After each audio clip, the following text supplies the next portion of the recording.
Hey, coaches, I'm going to try something new. I've edited out the combo double inside zone drill from a previous video and doing some short stuff. So it's football talk with Coach Chip Short. We're doing the hip-to-hip drill, and y'all just sit back and enjoy. Thank you very much. All right, coaching points. Hip to hip. You can't stress it enough. Hip to hip. We become one as soon as possible to lessen the chance of the DL splitting the double. All right, the two O linemen must work together tight and in unison, working together. Okay? Doing the same thing.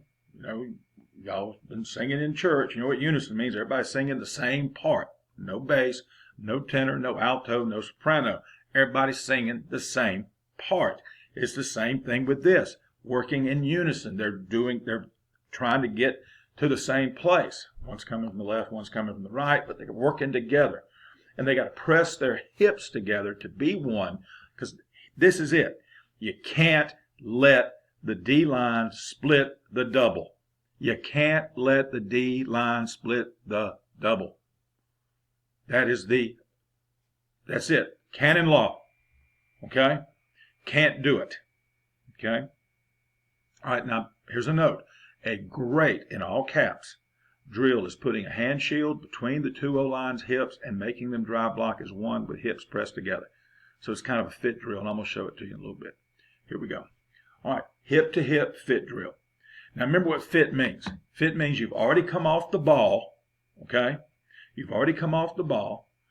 And so you've eliminated that from the drill. So guys, we've already come off the ball. And I know you coaches know this, but remember now this goes out to a lot of guys that sell insurance and they work a regular job all day and they're trying to help their son or help their nephew or coaching a rec league team. All right, some of them are young guys. But fit drill, because I remember the first time we didn't do fit drill back in the 70s, guys. We didn't have fit drill, not at my school.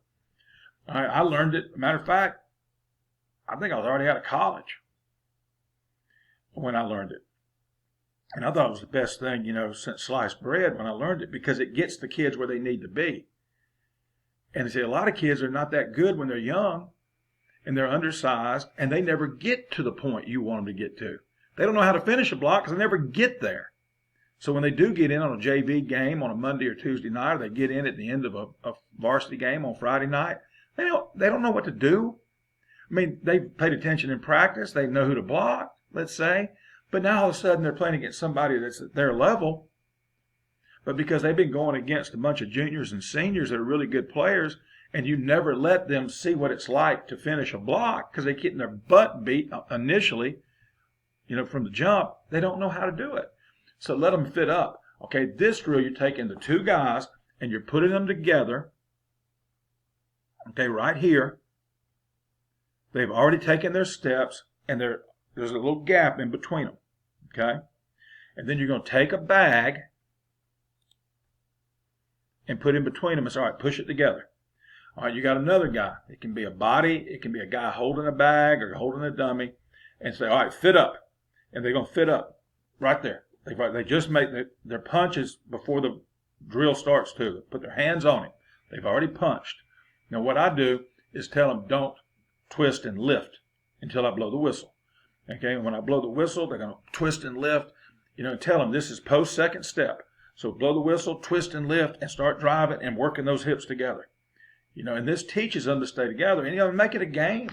If that thing falls, they got to do 10 push-ups, 10 sit-ups, 5 belly flops, whatever.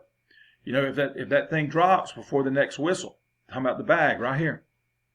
Okay, you got to keep that bag off the ground. Keep the bag clean. And those little square hand shields are perfect because they're not too heavy and you fit them right in there and they're cushiony. So they push together. Push the hips together and push that bag in between them. Okay, so we put that hand shield between their hips, have them drive block while pressing their hips against each other and keeping the shield between them, keeping it up.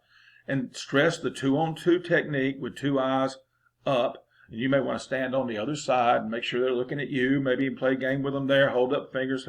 And don't make them guess like, is it 3 or 4? Tell them it's going to be a 1 or 2. 1 or 2. And they got to tell you 1 or 2. 1 or 2. and you're testing them. And if they don't do it, tell them they got the 5 belly flops, 10 push-ups, whatever it is you say. As soon as you blow the whistle again, say, hey, hit it right here. All right? And you can do it with like 3 groups. You have 6 guys going. If you got 10 linemen, you have 1 guy taking a break.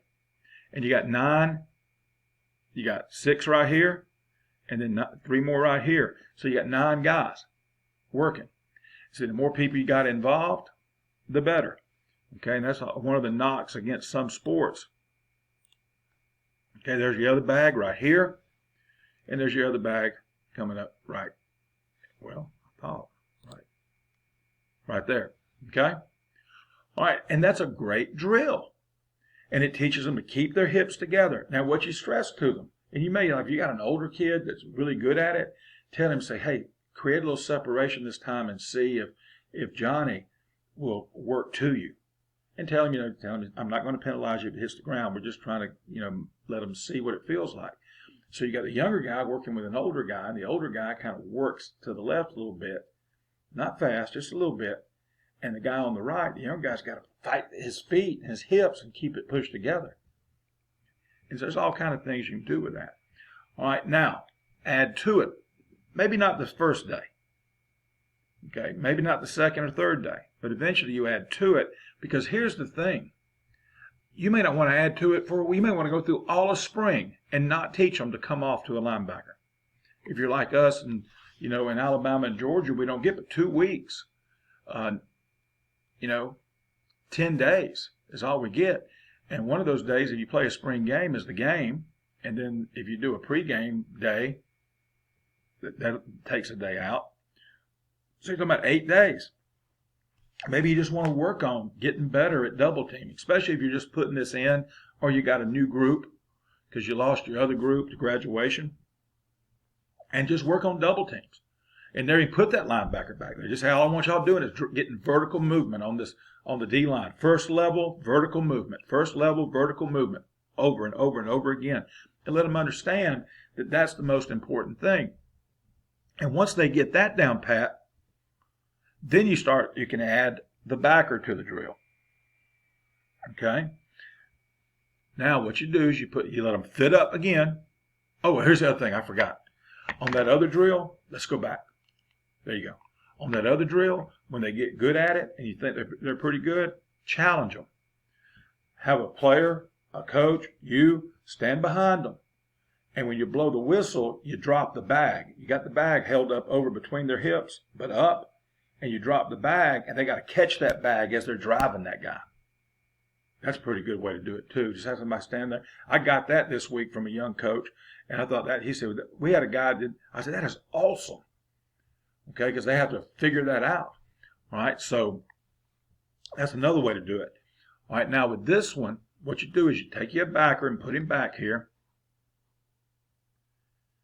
All right, and before you blow the whistle, to have them stand, they're fit up just like they were. Same drill we just did, except you add in the backer. Tell him left or right. Point. You're standing behind the O-line now. And left or right. All right, say on the first whistle, y'all start driving. On the second whistle, or when I give the signal, you go whichever way. And now they've got to come off. And that's how you do it. Okay? And have them space back a little bit further than a regular linebacker. Kind of make the drill a little bigger than the real deal. Make them cover more ground, and you get a better feel for those combo doubles too. And you get better. Those guys are getting that feel of getting that. And what you tell them is this: don't come off unless that backer inserts. If he steps up and comes in the gap on your side, you got him.